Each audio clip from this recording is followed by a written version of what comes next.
Buenas noches, hermanos de la Iglesia Bíblica Bautista de Zárate.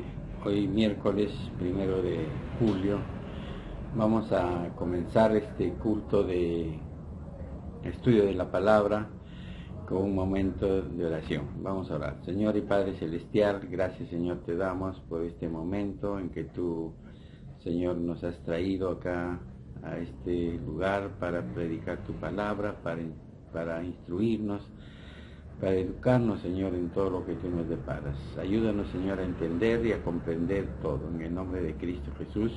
Amén. Vamos a estudiar un poco de escatología bíblica, porque es importante en estos tiempos un poco difíciles de la pandemia, de las cosas, de las restricciones, de las nuevas normas de convivencia. Y vamos a ver por qué vamos a estudiar un poco de este tema. El tema se trata sobre el tercer templo de Jerusalén. ¿Por qué estudiamos este tema del tercer templo? Si hay un tercer templo, quiere decir que hubo otros dos primeros. Claro que sí. El primer templo lo construyó el rey Salomón, más o menos en el año 587 antes de Cristo, y de ahí corrieron los años, y eso lo podemos ver en Primera de Reyes. Los capítulos 6, 7 y 8 son como 10 páginas a 12 páginas, por el cual el primer templo era un templo muy maravilloso, preparado exclusivamente para nuestro Señor, y estaba dividido en tres partes principales. Una parte era el atrio o el patio, ¿no? El patio donde se reunían los de Jerusalén, los de Israel, y en la segunda parte, que se llama el lugar santo, en ese lugar se reunían las personas que estaban dedicadas al servicio de Dios y al servicio del templo. Por eso que le llamaban el lugar santo. Y una parte muy importante, un poco más al fondo, era el lugar santísimo. Era como una habitación podríamos decir, de 4x4, de ciertas dimensiones no tan grandes, en el cual estaba el Arca del Pacto. El Arca del Pacto, ese sitio se llamaba el lugar santísimo. Y en el lugar santísimo el sumo sacerdote entraba una vez cada año para orar y para pedir sacrificios y pedirle súplicas a Dios que perdone el pecado y los pecados de Israel y sus pecados de él. Solamente podía entrar una vez cada año.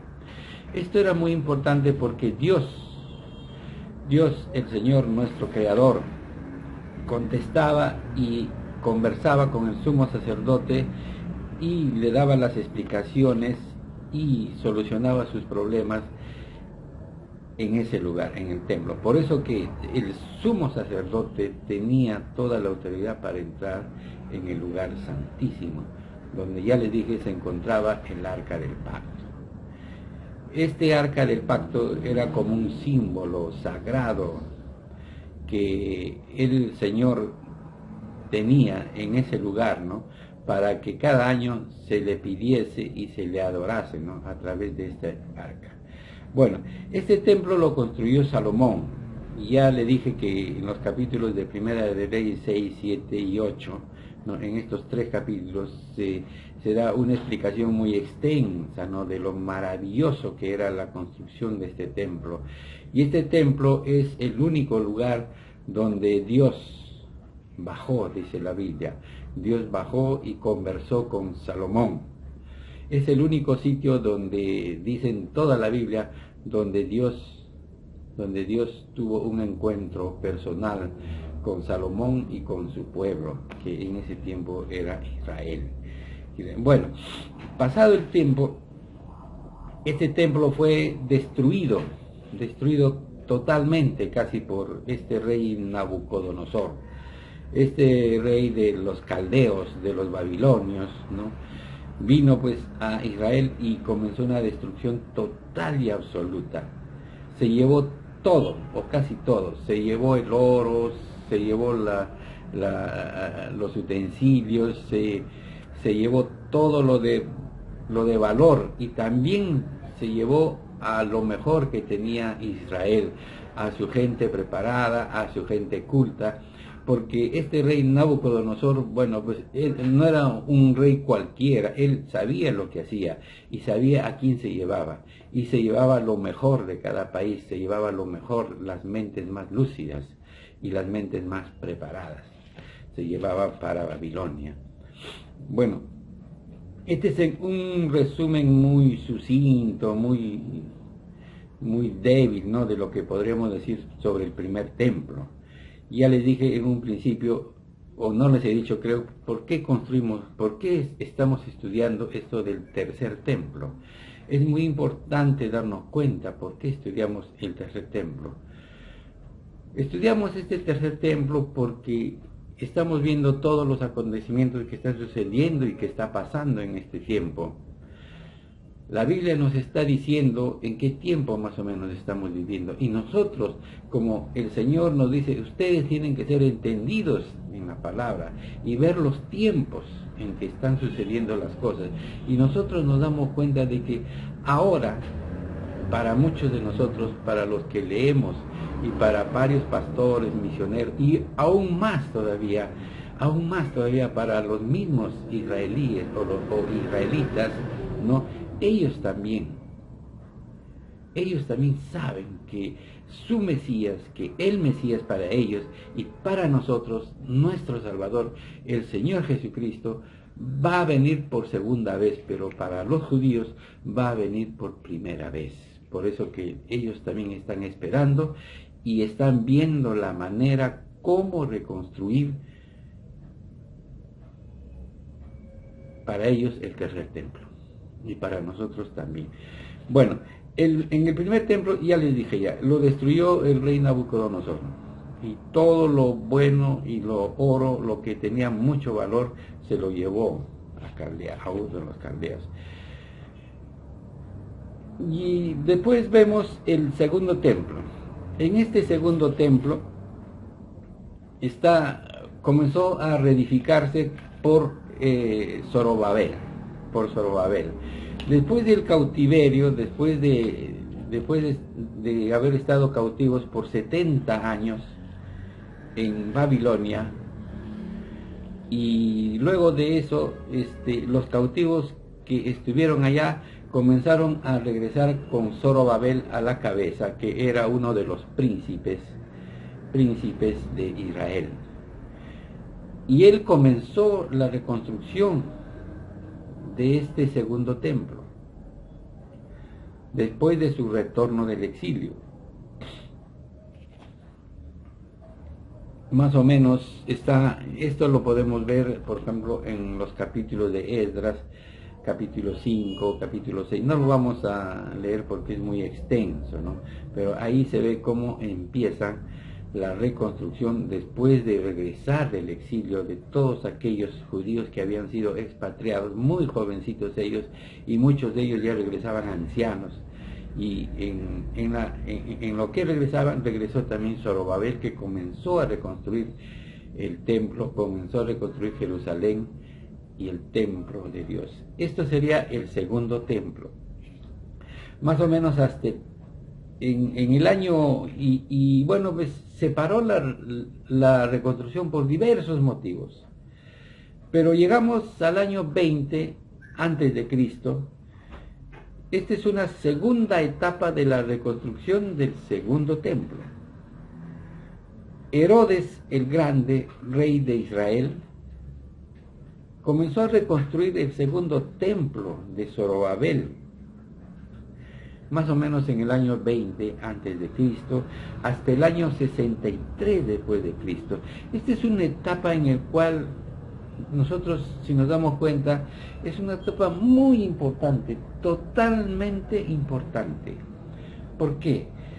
Porque el Señor en ese lapso de tiempo vino El Señor Jesucristo vino y los judíos no se dieron cuenta. No se dieron cuenta que el Mesías había regresado. El mismo Jesús dijo, a los suyos vino y los suyos no le recibieron. Es por eso que los judíos están esperando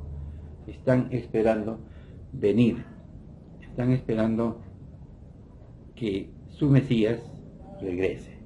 Bueno, continuando con este mensaje, ya llegamos ya al año 20 hasta el año 63 después de Cristo, cuando nuestro Señor nació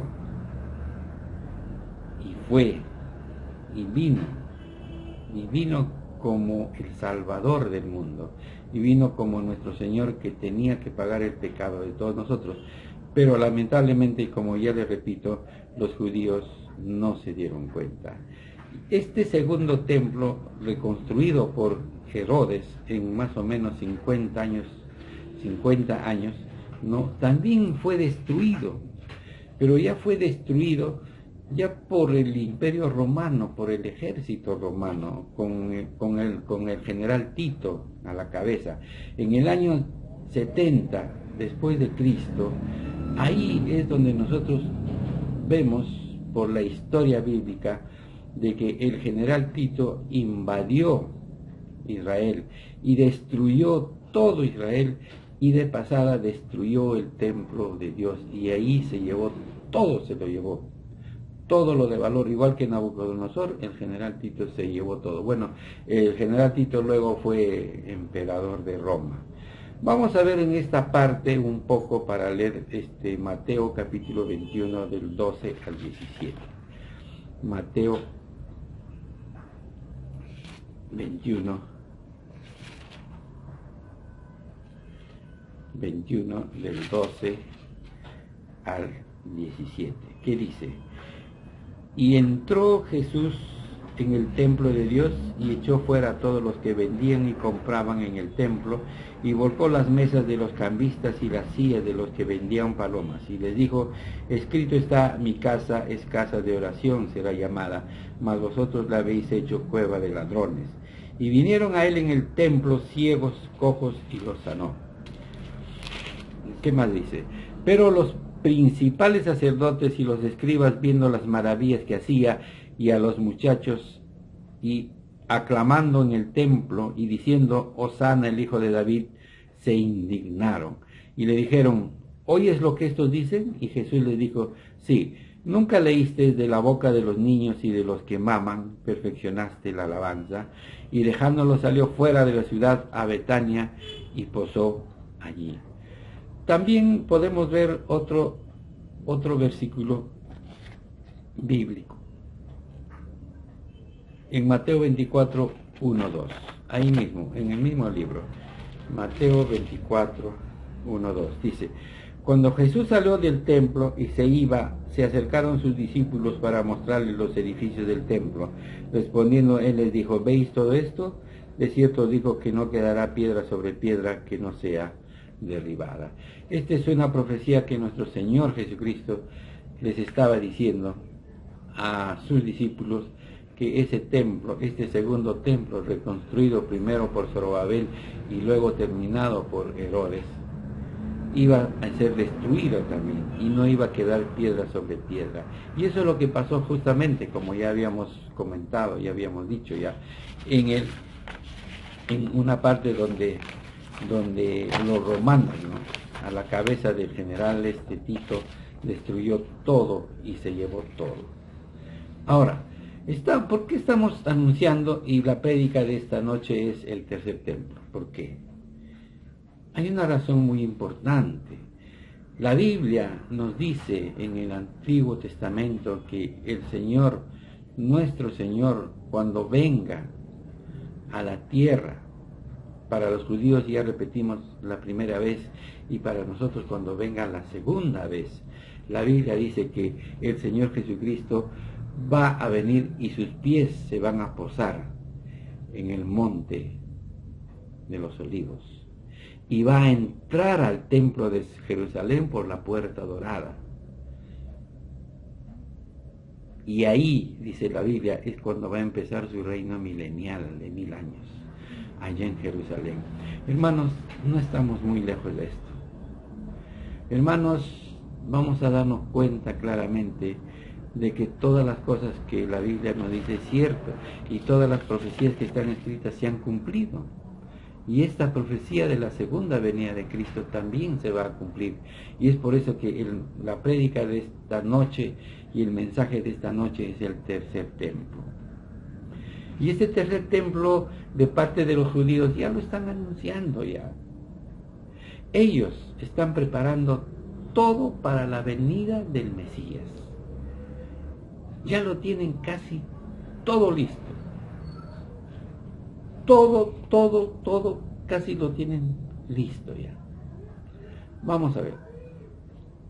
En primer lugar, vemos que en el sitio donde se va a reconstruir el templo,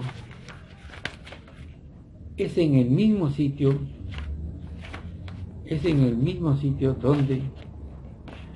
donde estuvo el segundo templo y el primer templo.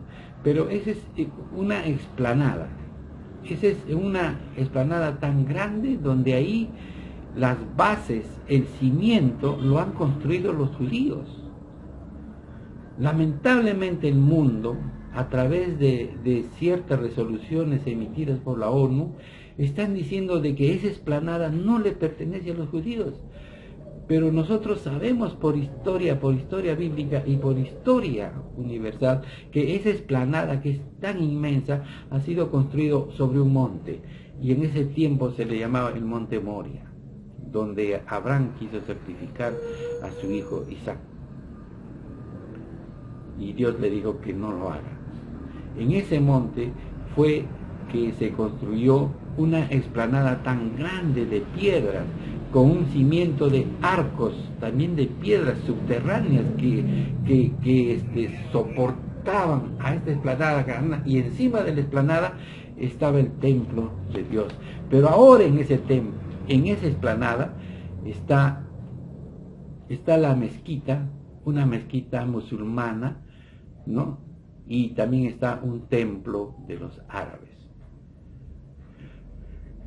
Es increíble, y es por eso que los árabes, ¿no?, con tanto poder que tienen ante la ONU, ante la asamblea de la ONU, están exigiendo que los judíos se les expropie todo eso, o que una parte les pertenezca a ellos, lo cual no puede ser así, porque toda esa construcción viene desde hace más de 1000 años, más de 3000 años, cerca de 3000 años, donde el pueblo judío, el pueblo israelita construyó esa explanada, y sobre esa explanada construyó el templo de Dios. Como les decía en un principio, fue el único sitio donde Dios bajó y conversó con Salomón y conversó con el pueblo y bendijo a Israel como su pueblo escogido. Ahora, como ya decíamos, ¿cuál es el interés de hablar de este tercer templo? Es que porque las cosas y los acontecimientos se van acercando cada vez más estamos acercándonos hacia un final. Las cosas están cambiando, ya nos estamos dando cuenta de que con esta pandemia el diablo está aprovechando y está usando todos sus recursos para que la iglesia de Cristo, para que los cristianos que adoran a Cristo, para los cristianos que han sido salvados por la sangre de Cristo, ¿no?, ya no sigan predicando, ya no se sigan reuniendo. Ya existen otras normas, otras leyes que están fuera de la libertad de culto, so pretexto de que la pandemia no siga avanzando y cause mucho daño en el mundo. Pero nosotros, si nos damos cuenta, el mundo está manejado por el diablo. Y hay organizaciones mundiales que ya el diablo ya las ha tomado, y es por eso que ellos están actuando, o el diablo, mejor dicho, está actuando a través de diversas organizaciones. ¿Para qué? Para que los hijos de Dios no se manifiesten y no sigan predicando, y que ese mensaje de salvación no llegue a más gente, a más personas, y esas personas se salven, porque el diablo sabe que su día y su fin se acerca. Hay muchas profecías que ya lo dicen. El diablo es el mejor intérprete de la Biblia. Él sabe que su fin se está acercando, y es por eso que está trabajando a 1000 por hora, y nosotros tenemos que darnos cuenta de ello. Vamos a ver ahora qué es lo que están haciendo los judíos para la reconstrucción de su tercer templo, porque ellos están diciendo de que el Señor Dios Jehová va a bajar y va a entrar a ese templo, pero ahora no tienen templo, entonces ya lo tienen ya prefabricado, preconstruido, ya tienen todo listo ya para la reconstrucción de su tercer templo. Simplemente falta la oportunidad exacta y precisa para la reconstrucción, y lo van a reconstruir, y la Biblia nos da un indicio, un camino para la reconstrucción de este templo. ¿Por qué? Porque el mismo Señor Jesús dice que Él bajará al monte de los olivos y entrará por la puerta dorada, por una de las puertas, una de las 12 puertas del cerco de Jerusalén. Va a entrar por esa puerta dorada, y esa puerta dorada conduce directamente al templo de Dios. Y lógicamente, si el Señor, el Mesías, nuestro Señor Jesucristo, va a entrar por ese templo, es que se tiene que saber y darnos cuenta que ya en ese tiempo ya tiene que estar reconstruido el templo, porque la Biblia dice que Él va a entrar al templo y se va a sentar en el templo, nuestro Señor Jesucristo, y va a comenzar ahí su reinado milenial, y tiene que existir ya entonces para ese tiempo el templo, y ese tiempo está muy cercano, está totalmente cercano. Bueno, siguiendo con la explicación histórica de esto, vemos que los judíos ya lo tienen casi todo listo, ya tienen la maqueta del templo, del tercer templo, ya tienen todos los instrumentos preparados, ya tienen las vestimentas sacerdotales, ya tienen los sacerdotes que van a dirigir, que van a llevar a cabo todos estos servicios sagrados en el templo, ya tienen los vestidos de todo, y les vuelvo a repetir, ya los sacerdotes ya están nombrados. También tienen algo tan importante como es la menorá. La menorá es un candelero que tiene siete partes. 7 partes. Y esta menorá pesa aproximadamente 500 kilos de oro puro. Ellos ya lo tienen listo para alumbrar el lugar santo en un sitio muy especial. Después, ¿qué más tienen? Ya tienen la explanada, simplemente van a esperar la oportunidad para levantarlo el templo, y lo van a levantar muy rápidamente. Después, ¿qué dice? ¿Qué cosa tienen? Muchos dicen, y esto también yo lo creo, ellos ya tienen listo ya el arca del pacto. El arca del pacto que tiene que estar en el lugar santísimo. Muchos ya lo dicen, que los judíos ya lo tienen. ¿Y qué hay en el arca del pacto? En el arca del pacto está la vara de Aarón, la arena del desierto y el maná. Y el maná que Dios en la peregrinación de 40 años alimentó al pueblo judío. Eso es lo que hay dentro del arca del pacto. Y ese arca del pacto es un pacto entre el pueblo, entre Dios y el pueblo judío. Eso va a estar ubicado, como ya les dije, en el lugar santísimo. ¿Qué más tiene? Lo último, este es algo muy interesante, que si nos remontamos al libro de Números, vamos a ver un ratito el libro de Números.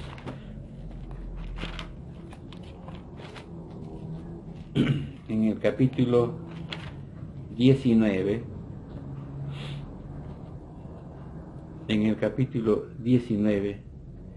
ellos han estado buscando por años, después de tantos años, después de que el segundo templo fue destruido, ya no existía lo que se llama la vaca roja.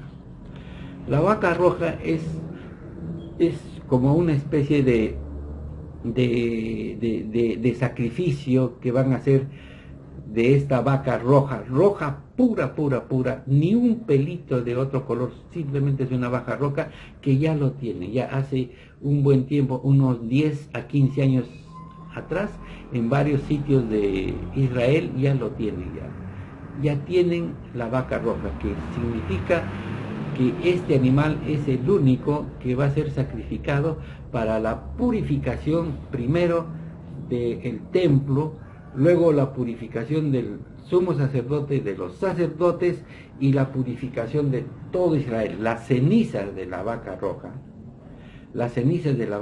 esparcidas en todo el templo y a todo el pueblo, eso va a significar la purificación de todo Israel y el inicio de los ritos sagrados que va a empezar en Israel. Eso ustedes lo pueden ver en Números capítulo 20. Si ustedes leen bien eso, se van a dar cuenta de que ahí está.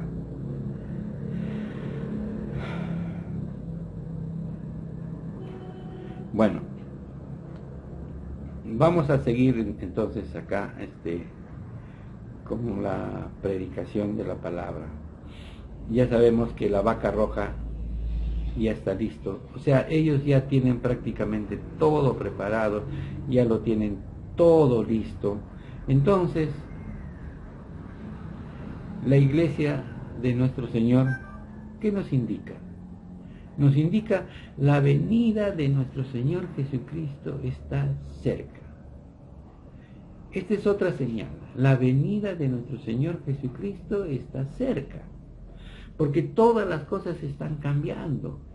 Hay leyes que se están marcando en todos los países. Hay cosas de inmoralidades en los países súper desarrollados o desarrollados. Ahora ya lo están practicando y lo han puesto como ley. Y la Biblia dice que eso es pecado, y un pecado atroz, inmundo para Dios. Pero ya lo están haciendo, ya lo están practicando. Ustedes váyanse a Canadá, váyanse a Grecia, a Europa, a España. Hay leyes inmorales que se están justificando. Perdón. Y esto nos está diciendo que todas las cosas se están acercando a un fin muy rápidamente. Por eso les estoy diciendo, hermanos, la venida del Señor, la venida de nuestro Señor Jesucristo está muy cerca.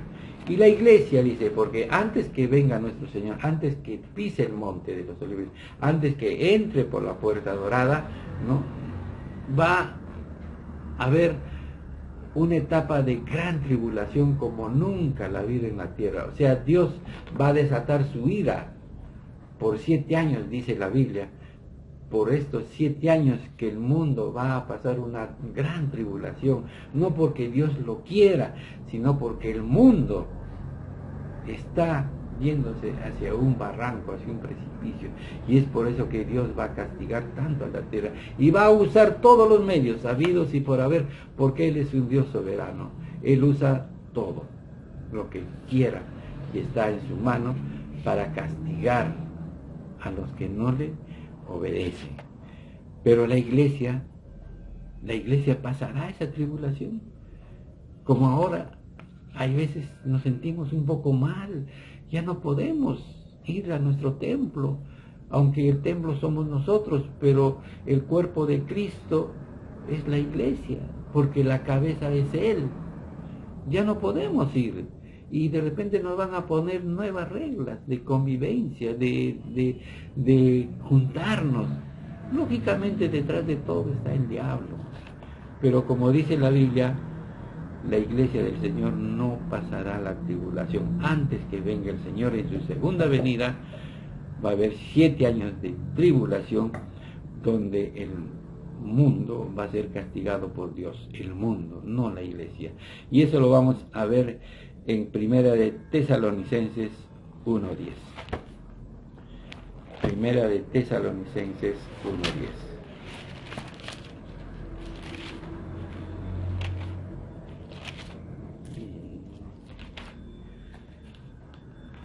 Primera de Tesalonicenses 1:10.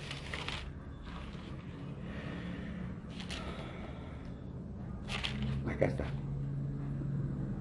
Primera de Tesalonicenses 1:10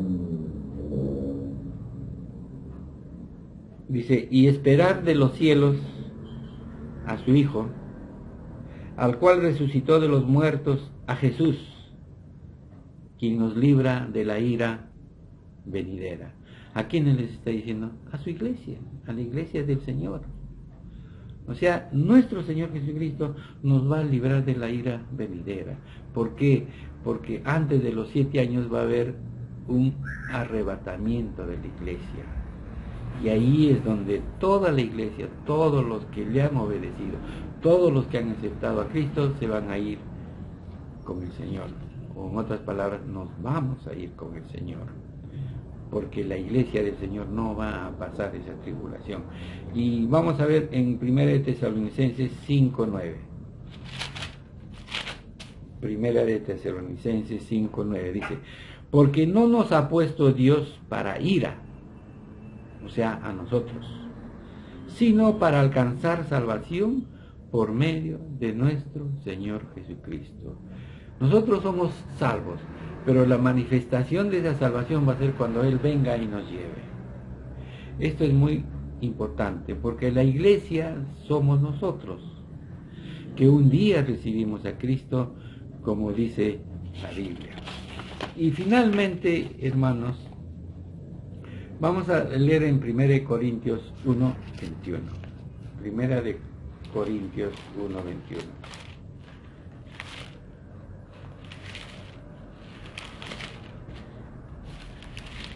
¿Qué dice en 1 de Corintios 1:21? Pues ya que en la sabiduría de Dios el mundo no conoció a Dios, mediante la sabiduría agradó a Dios salvar a los creyentes por la locura de la predicación. Qué versículo tan hermoso y bonito. Nos vamos a 2:12. Dice, ahí mismo, en el capítulo 2, versículo 12, dice, y nosotros no hemos recibido el espíritu del mundo, sino el espíritu que proviene de Dios, para que sepamos lo que Dios nos ha concedido. Y ahí mismo en el mismo libro, en el capítulo 3 y en el versículo 16, dice, ¿no sabéis que sois templo de Dios y que el Espíritu de Dios mora en vosotros?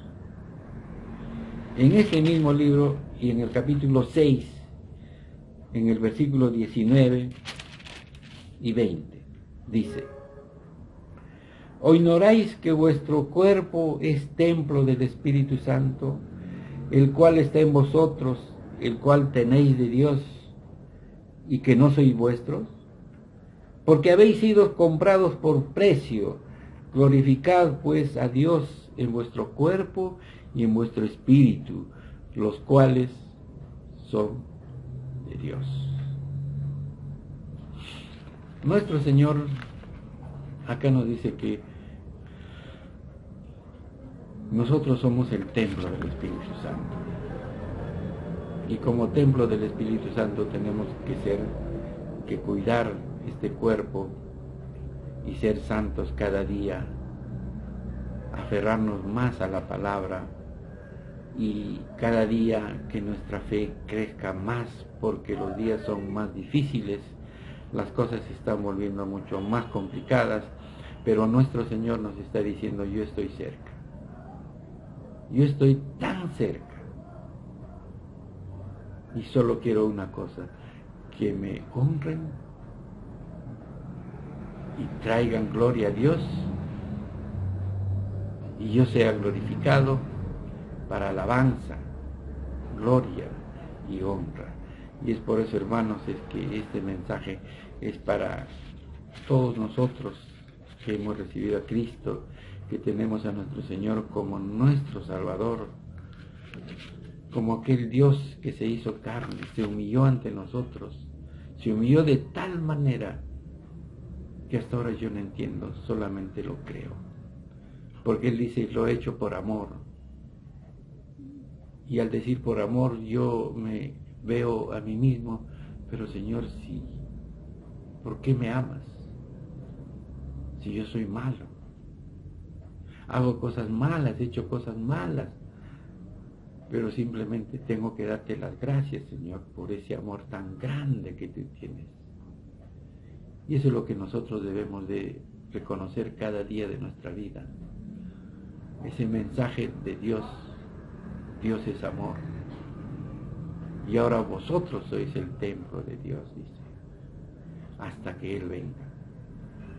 Y gracias a Dios que todos los acontecimientos se van a realizar y van a suceder, porque ya todo está hecho. Y hay cosas que van a suceder tan terribles, no porque Dios lo quisiera, sino porque el mundo se va a un barranco, a un despeñadero, a un final. Pero nosotros que esperamos la venida de nuestro Señor, siempre estaremos en la fila de los que le obedecen. Y es por eso que el Señor se honra y se gloria en nosotros, en cada uno de sus hijos que le obedecen. Este es el tema de esta noche. Gracias, hermanos, por este momento y gracias a Dios. Y vamos a despedirnos con un momento de oración. Señor y Padre Celestial, gracias, Señor, te damos por tus misericordias, por tu perdón, Señor, por ese amor que nos tienes, por ese grande amor, Señor,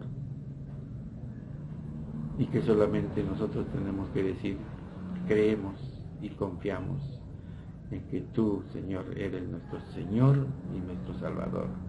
Gracias, Señor, por todo, en Cristo Jesús. Amén.